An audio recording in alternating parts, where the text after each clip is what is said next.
Good afternoon and welcome to the Ville. Sarah Palin didn't say she could see Russia from her house. That was on Saturday Night Live. And as for her shooting the caribou, I've looked it up too, and I'm going to have to show you the video here. I can't find part 2. Not sure, I'll have to keep digging for that. The next part to this TLC series where she's just about to go ahead right now. We don't get to see her shoot it. It's not Jim Shockey approved. Right now. So she doesn't shoot it. I don't know where the next video is. All I can see is other Sarah Palin's touching moments and Sarah Palin's Alaska. Just small clips from TLC. It does remind me of Chris Angel's jump into the Grand Canyon.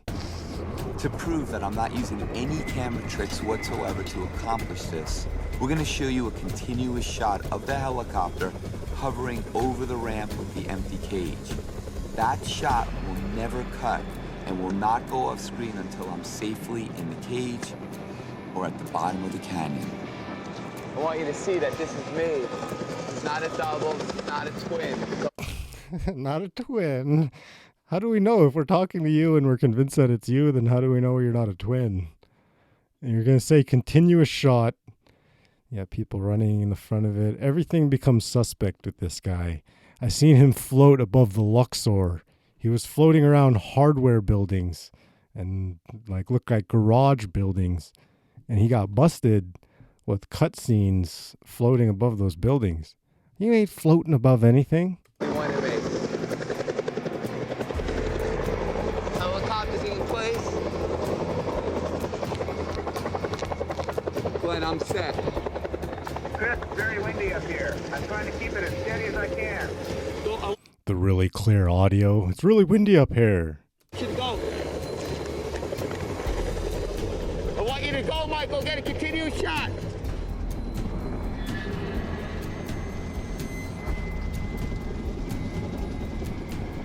Chris, we're all set up here. Ready when you are. There's a cutscene. It's supposed to be a continuous shot, and it cut to a different angle really quick. So there's already a fail. Let's do this. 3, 2, 1, go!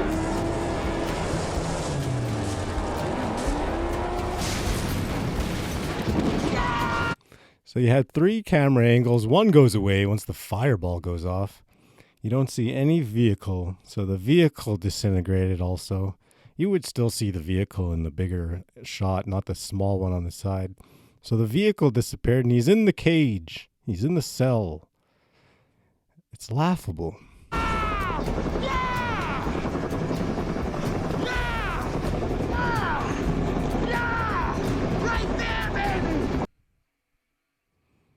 Okay, so they don't show it again. We're going to look at it again, and we're going to slow it down a bit. Him and his claimed continuous shot.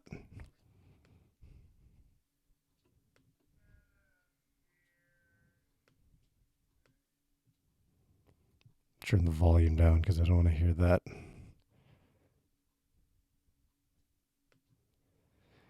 So this camera is going to go away here in a second. This changed from a continuous shot to another angle. Now let's look for anomalies.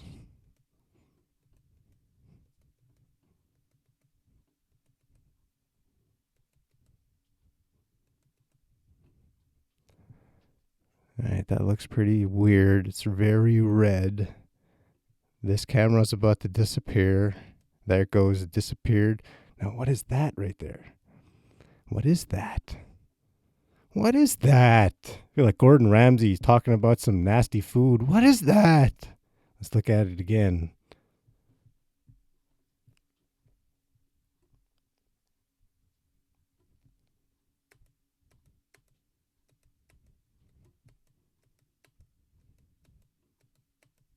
All right, so there's no car here. This is his little vehicle he's driving. And then it looks so far out on the right, like he drove off over in this direction and not on the ramp itself, right? Look at that.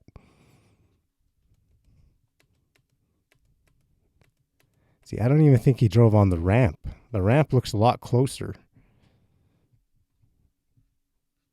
And then he's there, no vehicle.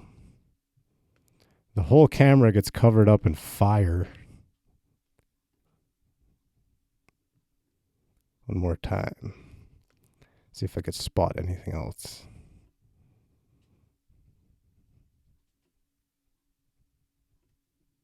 Whole thing gets covered up in fire, both screens.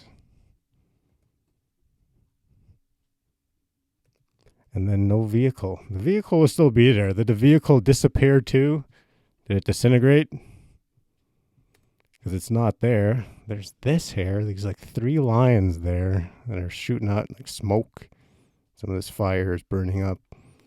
And somehow he's in the cage. And look at that. There you go. This is supposed to be proof. 2.5 million views. It's the proof. Chris Angel can melt through inanimate objects, straight through solid objects. And I guess that's the proof. The continuous shot synced up with this shot. That's the continuous shot proof. All right. Ingrid's mom knows the heartache of fentanyl death.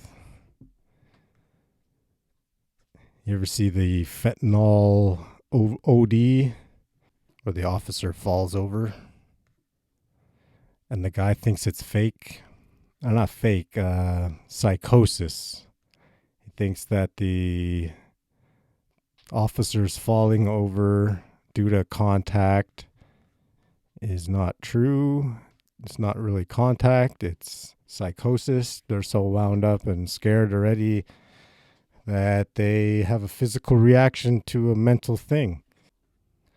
Wow, it's really pushed far back in the page. I'm going to just watch a couple of these and then we're going to find the guy explaining them. I found it earlier, but for some reason my camera wasn't recording. The power of even the smallest touch of fentanyl shown in this video.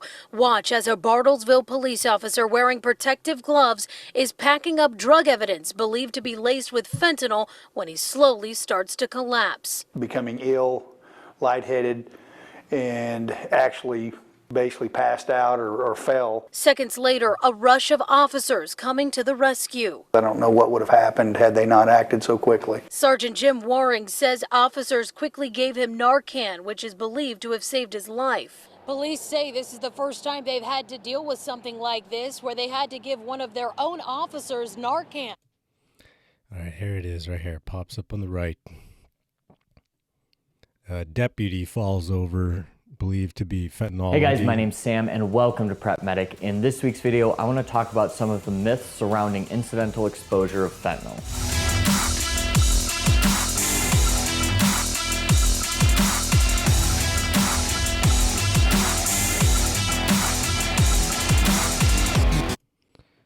All right, this is the wrong one. So for those of you that are not a nocebo reaction or not an opiate overdose, more of a psychosomatic issue, they had gotten that powder out. They had ostensibly handled it, maybe with tools or whatever, but it was out. They put it in their field test. They ran the test. They found it to be fentanyl. After all of that, that's not a quick process. After all of that, the FTO goes, oh crap, that's fentanyl. That's super dangerous, dude. So now you have this super experienced deputy telling this inexperienced deputy that this is really dangerous and that you need to look out and you need to be super careful. And it wasn't until those words came out of his mouth that the trainee had his reaction. Now, that trainee has probably been told in academy, he was probably taught about this. He probably knew about the, quote, dangers of fentanyl before that because we've all seen it on the news. We've seen it highly publicized. So all of that fed into this, and now his FTO is telling him it's dangerous, and he has this reaction. That seems a little bit odd. The initial presentation of this OD doesn't look like a typical OD. I've seen a ton in my career. I've been a paramedic for almost 9 years. I was an EMT before that. So I've seen hundreds of overdoses, and it's not something that like 1 second you're standing, you're fine, and the next second you're on your back. A user or somebody that's been given a lot of fentanyl in a hospital setting even, they'll be given it, they might get kind of dizzy, like, oh man, I don't feel so good, and they basically go to sleep. It's not something that it just knocks them out right away. It's something that's more of a gradual onset of feeling unwell or feeling super, super drowsy. Drowsy, I think, is the better way to describe it. I ran over to him, and I grabbed him, and he was ODing. And I went to my trunk, I grabbed the Narcan, came down to him, grabbed him, and I did one nasal spray in one nostril, opened the other one, another nasal spray in the other one. I remember.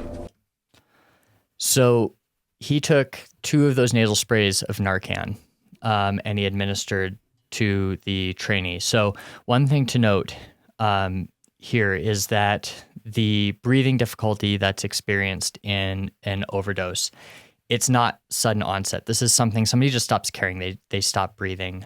So the fact that he would be apneic or wouldn't be breathing that soon after collapsing, like seconds after collapsing, that doesn't quite add up. And the second part to this is that each of those nasal sprays he gave, they're 4 milligrams each. For context, on an ambulance, we give 0.5 or 0.4 milligram doses up to 2 milligrams to get somebody breathing again. So we're giving these pretty small doses. This deputy, this trainee, just got 8 milligrams put up his nose in a matter of seconds. 8 milligrams. That's substantially more than we would give pre-hospitally right off the bat. So right there, like if that doesn't reverse it, I mean, it's not an overdose. We already know this isn't an overdose, but in that case, that is a lot of Narcan given to somebody. Potential harmful effects of it.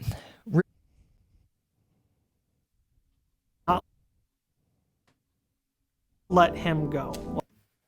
All right, so this is another 4 milligrams of Narcan being administered. So that brings the total up to 12 milligrams of Narcan, which once again, our initial dose is usually 0.4 milligrams in increments up to 2 milligrams. All right, so the point of that guy is that this could be like a psychosomatic reaction. You just freak somebody out hard enough. You ever hear about Lost in the Mall?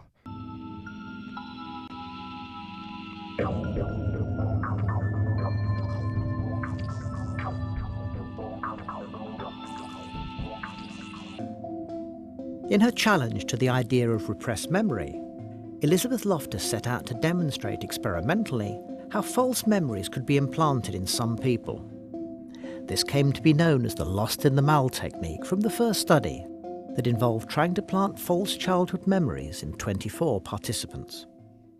We contacted their mother or their father or an older relative of theirs, and then we went back to the subject and we said, we've been talking with your mother. We found out some things that happened to you when you were about 5 or 6 years old. And we'd like to see what you can remember about these experiences that your mother told us about. Participants were given 3 true experiences and a false one that involved being lost in a shopping mall as a 6-year-old. Your mother told us that you were shopping at the corner shopping mall on a Saturday one time, and you were by the pet store, and all of a sudden you disappeared and you were gone for the longest period of time. And eventually we found you, you were crying, and an elderly woman had rescued you and brought you back to the main office. Do you remember that experience? The researchers were able to plant false memories in 25% of their participants. And then the participants started doing very vivid recollections of getting lost in the mall. Let's look at Milgram experiment.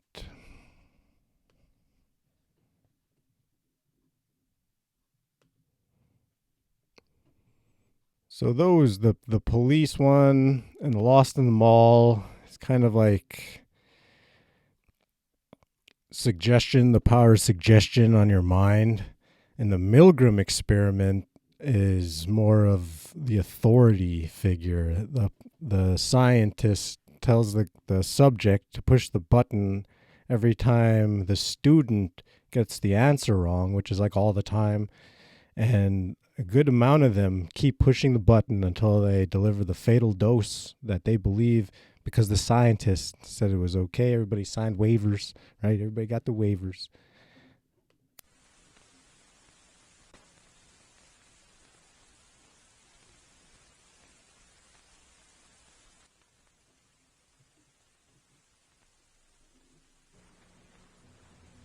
It is May 1962. An experiment is being conducted in the Elegant Interaction Laboratory at Yale University. The subjects are 40 males between the ages of 20 and 50 residing in the greater New Haven area. They were obtained by a newspaper advertisement and direct mail solicitation. The subjects range in occupation from corporation presidents to good humor men and plumbers, and in educational level from one who had not finished elementary school to subjects who have doctorate and other professional degrees.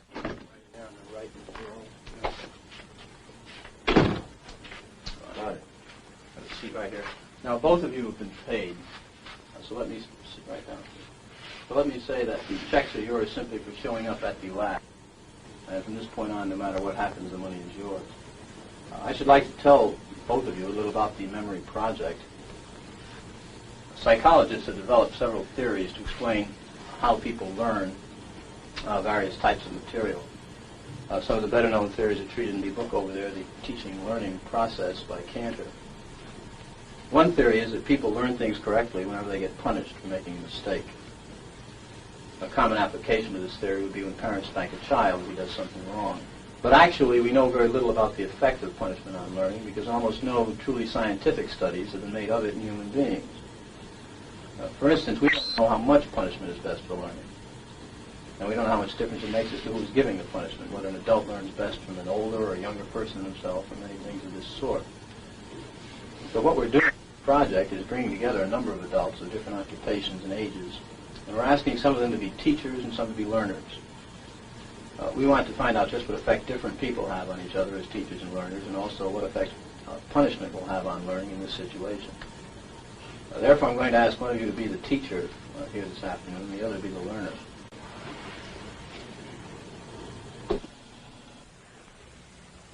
This machine generates electric shocks. When you press one of the switches all the way down, the learner gets a shock. When you release it, the shock stops, you see, like that. The switch will remain in this middle position after you've released it to show you which switches you've used on the board. Of course, if you were to press any one of them again, the learner would get another shock. All subjects are given identical instructions and a sample shock. I'm going to ask you to close your eyes and estimate the number of volts you receive in the sample shock. Do not open your eyes until I tell you to do so, please. Close them now. Okay, you may open your eyes, and using the voltage scale here, would you estimate for me the number of volts you receive, please?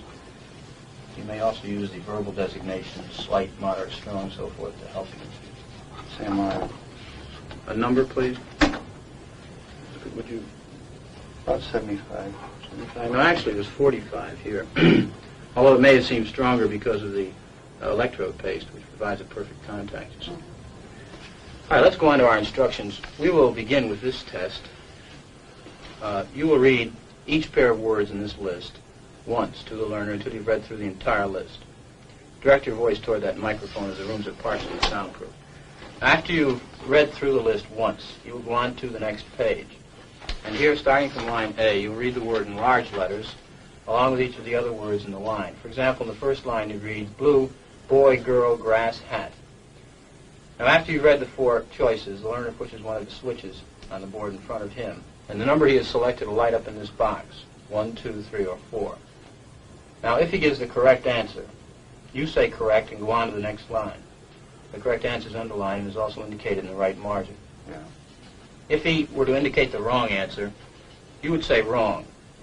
Then tell him the number of volts you're going to give him. Then give him the punishment. Then read the correct word pair once. And then go on to the next line. For example, if he indicated 3 for blue, you would say wrong. 15 volts. You press and release the switch. Read blue girl, and then go on to the next line. I see. Now, each time he gives a wrong answer, you move up one switch on the shock generator. And it's important that you follow this procedure exactly. So to help you, let me go through it again very quickly. All right. I would suggest you read the list and the test at a brisk pace to keep it moving. The victim was an accomplice of the experimenter. The drawing was rigged so that the naive subject was always the teacher, and the accomplice always became the learner. Well, of 100 people placed in this situation, how many do you think would just go right on to the end? And Mr. Wallace were out there, and say Mr. Williams, for some reason or other, said, keep going. You're asking me how many people? Out of 100, right. Well, personally, I think, yeah, if you get one or two, you'd be lucky. Well, I'm not sure lucky is the right word. 40 psychiatrists at a leading medical school were also asked to predict the performance of 100 hypothetical subjects. They predicted that only a little more than 1/10 of 1% of the subjects would administer the highest shock on the board. Yet actually, 50% of the subjects obeyed the experimenter's commands fully in the experiment depicted in this film. 165 volts. Time. That guy's hollering in there. Continue, please. Go on.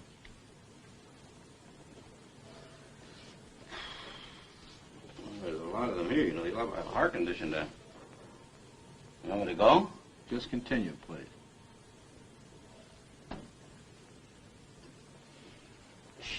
Sharp. Axe, needle, stick, blade. Answer, please. Wrong. I'm up to 180 volts. Please continue, teacher. Needle, you're going to get a shock. 180 volts.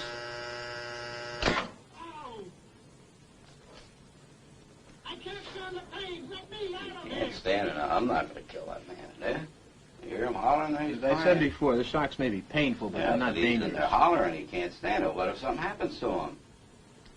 The experiment requires that you continue, teacher. Yeah, but I'm not going to get that man sick in there. I mean, he's hollering in there.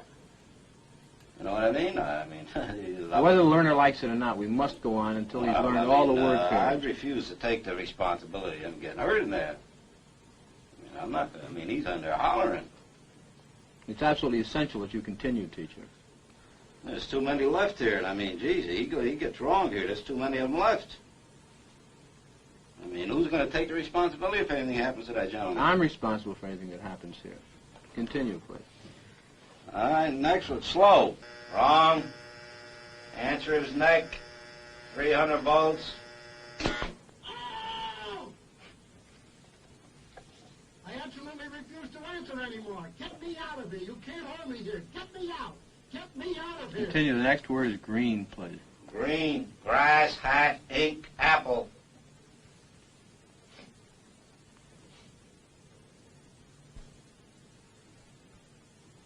I can't go on. He won't answer. If the learner doesn't answer in a reasonable time, about 4 or 5 seconds, consider the answer wrong and follow the same procedures you have been doing for wrong answers. Say wrong, tell them the number of volts, give them the punishment, read them the correct answer. Oh, man. Continue, please. Something's happened to that man in there. Nice one, gold, dollar, necklace, moon, paint. Something's happened to that man in there. You better check in on him, sir. He won't answer me or nothing.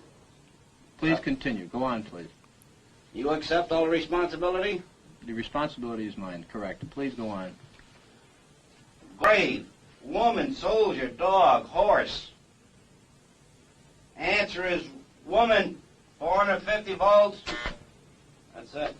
Now continue using the last switch on the board, please. The 450 switch for each wrong answer. Continue, please. I'm not getting no answer.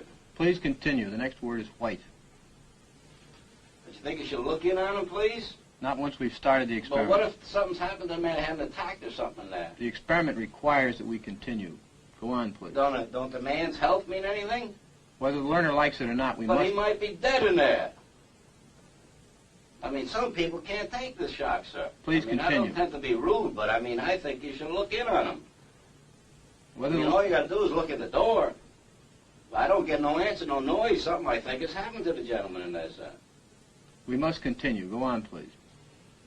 You're going to keep giving what, 450 volts every shot now? That's correct. Continue. The next word is white. White. 450 volts. Next one is short.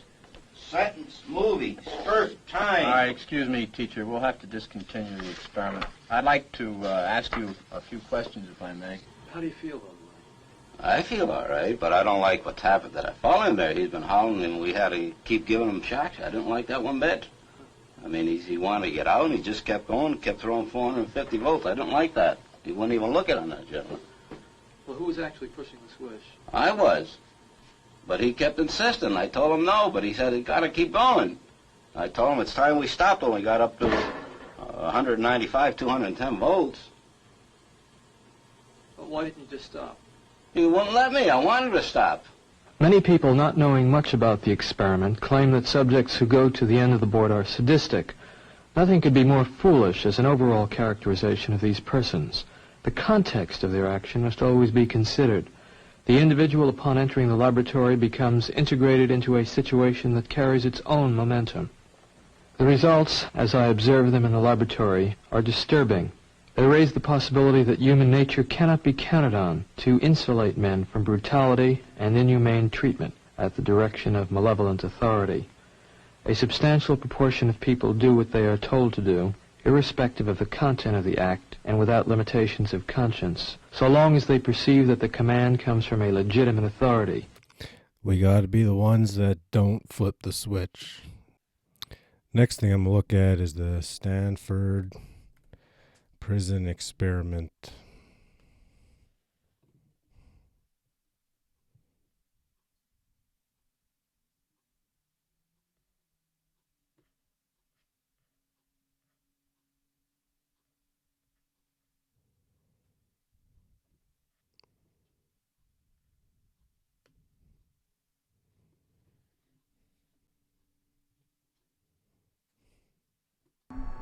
In 1971, in the basement of the psychology department of Stanford University, a mock prison was created.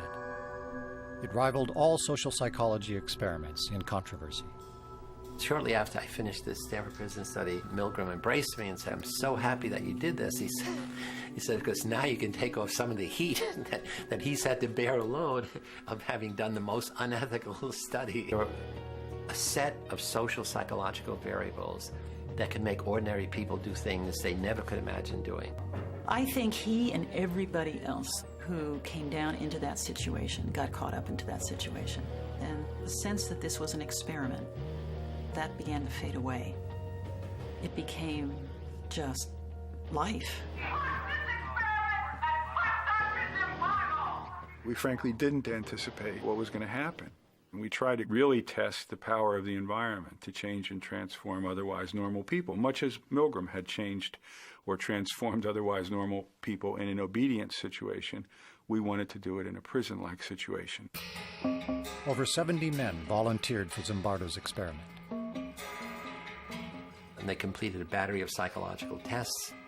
We picked 24 who were the most normal and most healthy. Half are going to be guards, half are going to be prisoners. And it's like flipping a coin. And heads, this one's a guard, this one's a prisoner. So at the beginning, there's no difference in the kinds of people who are in your two groups. When we were given our jobs as guards, we were issued a uniform, which was a plain sort of khaki or lighter colored uniform. And then we gave them the symbols of power, handcuffs, a whistle, a big billy club. And then the other thing we gave them were silver-reflecting sunglasses. When you have mirror sunglasses on, then nobody can see your eyeballs. I think You can't see my eyeballs, but that's just because I'm sort of sensitive to the light right now. that anytime you put on what essentially is a mask, and you mask your identity, then it allows you to behave in ways that you would not behave if you didn't have the mask on.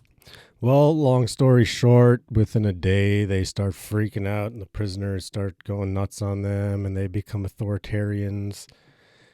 Another thing that ties into this loosely is fake cops. And these fake cops, they don't have the authority of the state, so they're faking the authority of the state. And they're pulling people over and talking to civilians in an authoritarian manner.